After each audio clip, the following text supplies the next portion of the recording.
السلام عليكم ورحمة الله وبركاته. أنا سايق العربية اللي حصل معاها مشكلة الصبح، اللي هي ما فيهاش تكييف دي، اللي هنموت فيها من الحر. السلام عليكم ورحمة الله وبركاته. والحمد لله الشباب محترمين. أخويا نور، أنا آسف لكل حد أنا ممكن أكون عملت له إزعاج. خلاص والله نور ما أقدر. نور استوعب الدرس أهو، واكتشفنا ان هو زرار، يعني ممكن يقفلها بزرار ويفتحها بزرار. انا اسف لكل واحد انا زعلته محترم. ومن شبرا، لان كان في حد من شبرا زعل مني. انا اسف لو كنت عملت لحد ازعاج في شبرا، بس مش هعملها كده تاني يا عم نور. خلاص اتفقنا. هو على فكره اخويا نور ده ما كانش محترم جدا وابن ناس وذوق.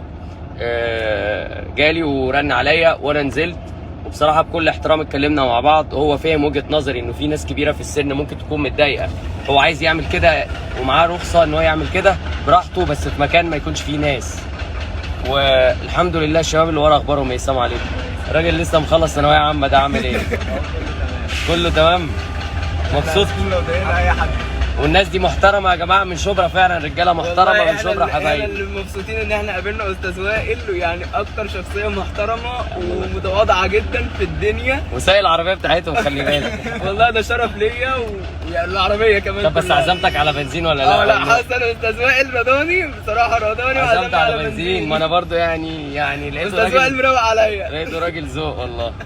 استاذ وائل احمد موندي بيقول لي فين المبدأ يا وائل؟ لا المبدأ موجود، هو وعدني انه مش هيشغل الموضوع ده تاني في المنطقة، فالمبدأ موجود. السلام عليكم. ازيك يا حبيبي؟ الحمد لله.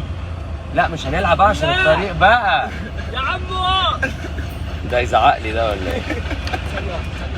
طب بس ما تعملش حادثه، ابوس ايدك. الراجل اللي وراك ده زعلان مننا احنا الاثنين والله. لا مهم ازاي، مش مهم ازاي. يا لهوي على الشعب المصري بقى. معلش يا حاج احنا اسفين.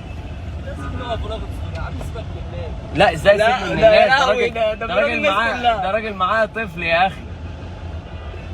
افرض انت بالوقفه دي عطلت الطفل على لا هو المبدأ ان اخونا وعد ان هو مش هيشغل